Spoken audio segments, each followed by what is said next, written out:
বাংলাদেশেও এসে পড়েছে। যে কোনো মুহূর্তে ভারত বাংলাদেশে আক্রমণ করতে পারে, কারণ সাম্প্রতিক সময়ে ভারতের সবচাইতে বড় মাথা ব্যথার কারণ হয়ে দাঁড়িয়েছে বাংলাদেশের রাজনৈতিক প্লট পরিবর্তন। বাংলাদেশ আর কারো নিয়ন্ত্রণে নেই, আর এ কারণেই তারা বাংলাদেশকে পরোক্ষভাবে দখল করার হুমকি দিয়ে আসছে প্রতিনিয়ত। যদিও এগুলোকে রাজনৈতিক বক্তব্য বলেই উড়িয়ে দেওয়া যায়, কিন্তু আসলেই যদি ভারত এমনটা করার চিন্তা করে থাকে তাহলে কি পরিস্থিতি দাঁড়াবে? বাংলাদেশ কি পারবে পৃথিবীর চতুর্থ বৃহত্তম ভারতের মতো সামরিক দানবের মুখোমুখি হতে, নাকি নতুন আর একটা গাজায় পরিণত হবে? নাকি ভারত বাংলাদেশকে আক্রমণ করলে নিজেই বিভক্ত হয়ে যাবে, আলাদা হয়ে যাবে সেভেন সিস্টার? আজ চলুন সেই বিশ্লেষণই করা যাক। ভারতীয় সেনাবাহিনীর সংখ্যা প্রায় 13 লাখ, যা চীনের পর পৃথিবীর দ্বিতীয় সর্বোচ্চ সৈন্যের অধিকারী দেশ। তবে ভারতের সেনাবাহিনীর একটা বড় অংশ তাদের অভ্যন্তরীণ নিরাপত্তায় নিয়োজিত আছে। কাশ্মীর, মধ্যপ্রদেশ এবং পূর্বাঞ্চলের 7টা রাজ্যের, যাদেরকে আমরা সেভেন সিস্টার হিসেবে জানি, সেখানকার বিদ্রোহীদের দমন করতে ভারতীয় সেনাবাহিনীর একটা বিশাল অংশ সেখানে নিয়োজিত আছে, আর তাদেরকে সেখানে থাকতেই হবে। তা না হলে সেভেন সিস্টার সহ আরো বেশ কিছু রাজ্য বিভক্ত হয়ে যাওয়ার প্রবল সম্ভাবনা আছে। অন্যদিকে পাকিস্তানের সেনাবাহিনীর অ্যাক্টিভ রিজার্ভ সবকিছু মিলিয়ে সংখ্যা প্রায় 7 লাখের কাছাকাছি, যাদের একটা বড় অংশ সবসময় ভারতকে আক্রমণ করার সুযোগ খুঁজতে মুখিয়ে থাকে। আর এতে করে ভারতীয় সেনাবাহিনীর অন্তত পক্ষে 8 লাখ সৈন্য প্রয়োজন পাকিস্তান এবং নিজেদের অভ্যন্তরীণ সব সংকট মোকাবেলা করতেই। এখানেই শেষ না, ভারতকে অবশ্যই চীনের আগ্রাসন থেকে বাঁচার জন্য আরো 3 লক্ষ সেনাবাহিনী চীন ভারত সীমান্তে সবসময় মোতায়েন রাখতে হয়। কিন্তু অবশিষ্ট 2 লাখ সৈন্য নিয়ে ভারত যদি বাংলাদেশে আক্রমণ করতে চায়, তবে সেটা যেন ভারতের জন্য হবে নিজের পায়ে নিজের কুড়াল মারার মতো। কেন বলছি এই কথা? কারণ সামরিক বিশেষজ্ঞরা মনে করেন কোন দেশকে দখল করতে গেলে সেই দেশের শক্তির চাইতে 3 গুণ সৈন্য থাকা প্রয়োজন। মজার ব্যাপার হলো, আপনি যুদ্ধ বিমান দিয়ে শত্রুর দেশকে শুধু ধ্বংসই করতে পারবেন, কিন্তু দখলে নিতে গেলে অবশ্যই আপনাকে সেখানে মোতায়েন করতে হবে পদাতিক বাহিনী। আর তাই ভারতের 2 লাখ সৈন্য দিয়ে বাংলাদেশকে দখলে নেওয়া সম্ভব না, কারণ বাংলাদেশের সেনাবাহিনীর সংখ্যাও একেবারে কম না। আর তাই বলাই যায়, এই পরিস্থিতিতে ভারতীয় সেনাবাহিনীর জন্য বাংলাদেশকে আক্রমণ করা অসম্ভব হয়ে দাঁড়াবে। তবে এখানে চীন পাকিস্তান নিজেদের স্বার্থে ভারতকে সীমান্ত থেকে দূরে ব্যস্ত রাখতে বাংলাদেশকে অস্ত্র দিয়ে সহযোগিতা করার সম্ভাবনা অনেক বেশি, যা ভারতের জন্য কাল হয়ে দাঁড়াতে পারে। কিন্তু ভারতের সক্ষমতা কিন্তু এখানেই শেষ না, কারণ তাদের আছে পৃথিবীর অন্যতম আধুনিক এবং বিশাল শক্তির বিমান বাহিনী। তবে মজার ব্যাপার হলো, তাদের সেখানেও রয়েছে বেশ দুর্বলতা, কারণ তাদের পর্যাপ্ত যুদ্ধ বিমান আছে ঠিকই, কিন্তু লজিস্টিক সহযোগিতা করার সক্ষমতা অতটাও নেই। কারণ ভারতীয় বিমান বাহিনীর কাছে মাত্র 10টা হেভিওয়েট পরিবহন বিমান এবং 30টা মিডিয়াম ক্যাটাগরির লজিস্টিক বিমান রয়েছে। অথচ ভারতের মতো একটা বিশাল দেশে সৈন্য এবং রসদ মোতায়েন করতে এই কিছু ট্রান্সপোর্ট বিমান কোনোভাবেই যথেষ্ট হবে না।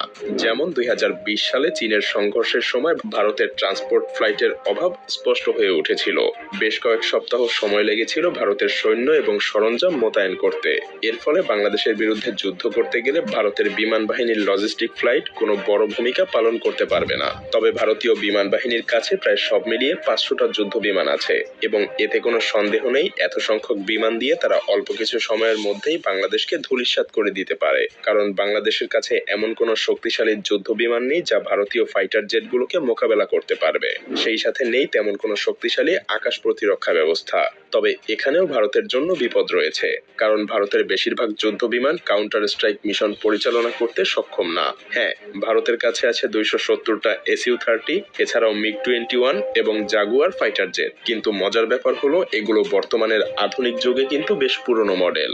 ভারতীয় বিমান বাহিনীর একমাত্র কার্যকরী অ্যাটাক মিশন বিমান হলো মিরাজ 2000 এবং ডাসাল্ট রাফায়েল যুদ্ধ বিমান, কিন্তু এদের সংখ্যাও প্রয়োজনের তুলনায় খুবই কম। তাছাড়াও ডাসাল্ট রাফায়েলের মতো যুদ্ধ বিমানগুলো কিন্তু বাংলাদেশে ব্যবহার করার মতো সুযোগ নেই, কারণ ভারতের কাছে মাত্র 36টা রাফায়েল ফাইটার জেট আছে, এবং এগুলো মূলত চীন এবং পাকিস্তানকে মোকাবেলা করার জন্য প্রতিনিয়তই ভারতকে প্রস্তুত রাখতে হয়। তাই বলাই যায়, ভারতীয় বিমান বাহিনীর জন্য বাংলাদেশে ব্যবহার করা যেতে পারে এমন যুদ্ধ বিমানের সংখ্যা খুব বেশি না। ভারতের বিমান বাহিনী একদিকে যুদ্ধ বিমানের সংকটে ভুগছে, অন্যদিকে পাকিস্তানের কাছে রয়েছে বিপুল সংখ্যক জেট এবং F-16 যুদ্ধ বিমান, যার সামনে ভারতীয় রাফায়েল যুদ্ধ বিমানও যথেষ্ট কার্যকরী হওয়ার সম্ভাবনা খুবই কম। এদিকে চীনের বিমান বাহিনীর তুলনায় ভারতের বিমান বাহিনীর সামরিক শক্তি অনেক পিছিয়ে। সুতরাং 40টা মিরাজ 2000 দিয়ে বাংলাদেশে আক্রমণ চালানো ভারতের জন্য অসম্ভব। ভারতের বিমান বাহিনী মাত্র কয়েকটা স্থানেই সাপোর্ট দিতে সক্ষম হবে, যা প্রয়োজনের তুলনায় একেবারেই কম। তাছাড়া গ্রাউন্ড স্ট্রাইক মিশনে ম্যানপেড সিস্টেমের কারণে নিয়মিত যুদ্ধ বিমান ধ্বংস হবে, যার ফলে ভারতীয় বিমান বাহিনীর শক্তি ধীরে ধীরে কমে যাবে।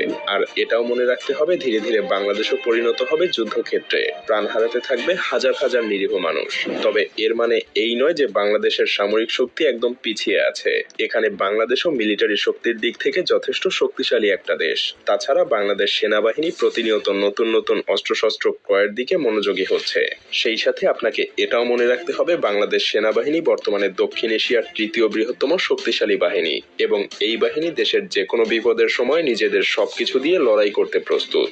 এমনকি এটা বললেও ভুল হবে না যে বাংলাদেশ সেনাবাহিনীর পেশাদারিত্ব এবং দক্ষতা ভারতীয় সেনাবাহিনীর চাইতে অনেক এগিয়ে। কারণ বাংলাদেশ সেনাবাহিনী এখন পর্যন্ত পৃথিবীর 43টা দেশে প্রতিনিয়ত যুদ্ধ করার অভিজ্ঞতা লাভ করছে। বিপরীতে ভারতীয় সেনাবাহিনীর যুদ্ধের অভিজ্ঞতা আন্তর্জাতিকভাবে খুবই সীমিত। বাংলাদেশ সেনাবাহিনী জাতিসংঘের অধীনে প্রায় অর্ধশতাধিক দেশে সরাসরি যুদ্ধের অভিজ্ঞতা অর্জন করেছে। এতে তাদের দক্ষতা এবং অভিজ্ঞতা ভারতীয় সেনাবাহিনীর চাইতে অনেকটা বেশিই বলা যায়। তাছাড়া পেশাগত দক্ষতার পাশাপাশি বাংলাদেশ সেনাবাহিনী অত্যাধুনিক সমরাস্ত্র ক্রয়ের দিকেও ধাবিত হচ্ছে। বিশেষ করে বিভিন্ন আগ্রাসন মোকাবেলায় বাংলাদেশ পৃথিবীর বিভিন্ন দেশ থেকে যুদ্ধ ট্যাঙ্ক, যুদ্ধ বিমান এবং অন্যান্য সমরাস্ত্র সংগ্রহ করছে, যা বাংলাদেশের নিরাপত্তা ব্যবস্থা আরো মজবুত করবে। এমনকি বাংলাদেশ তুরস্কের কাছ থেকে বেশ কিছু সংখ্যক বর্তমান পৃথিবীর সবচাইতে অত্যাধুনিক ড্রোন বায়ারাক্তার TB2 কিনেছে। আরো কিছু সংখ্যক কেনার জন্য চুক্তিও করেছে, যার মাত্র 50টা দিয়েই ইউক্রেন হাজার হাজার রাশিয়ান যুদ্ধযান ধ্বংস করেছিল। সেই সাথে সমরাস্ত্রের উৎপাদন বাড়ানো এবং বাইরের দেশ থেকে আধুনিক অস্ত্র ক্রয়ের মাধ্যমে বাংলাদেশ সেনাবাহিনী আরো শক্তিশালী হওয়ার চেষ্টা করছে। 2030 সালের মধ্যে এই সমস্ত নতুন অস্ত্র বাংলাদেশ সেনাবাহিনীর বহরে যুক্ত হবে, যা বাংলাদেশকে এক নতুন উচ্চতায় পৌঁছে দিবে। তাছাড়াও বাংলাদেশের সেনাবাহিনীর কৌশলগত শক্তি বৃদ্ধি করতে সবচাইতে গুরুত্বপূর্ণ পদক্ষেপগুলোর মধ্যে একটা হলো অ্যাম্ফিবিয়াস ট্যাঙ্ক।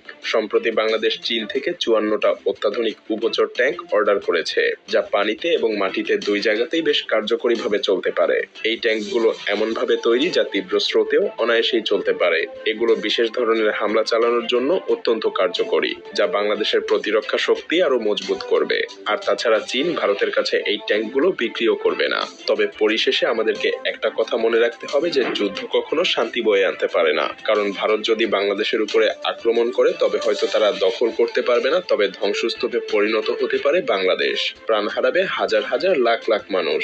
এমনকি ভারতের জন্যও রয়েছে অশনি সংকেত, কারণ বাংলাদেশের সাথে যুদ্ধে ব্যস্ত থাকলে চীন এবং পাকিস্তান অবশ্যই ভারতীয় মানচিত্রে আক্রমণ করতে দ্বিধাবোধ করবে না। আর সেভেন সিস্টার আলাদা হওয়ার জন্য তাদের নিরস্ত্র আন্দোলনকে হয়তো সশস্ত্র আন্দোলনে পরিণত করতে পারে।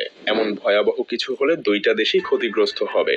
আর তাই প্রতিবেশী দুইটা দেশের জনগণের উচিত এমন কোনো উস্কানিমূলক কার্যক্রম না করা যাতে দুই দেশের মধ্যে বন্ধুত্বপূর্ণ সম্পর্কের পরিবর্তে শত্রুতার সৃষ্টি হয়, কারণ এতে উভয় দেশই ক্ষতিগ্রস্ত হবে।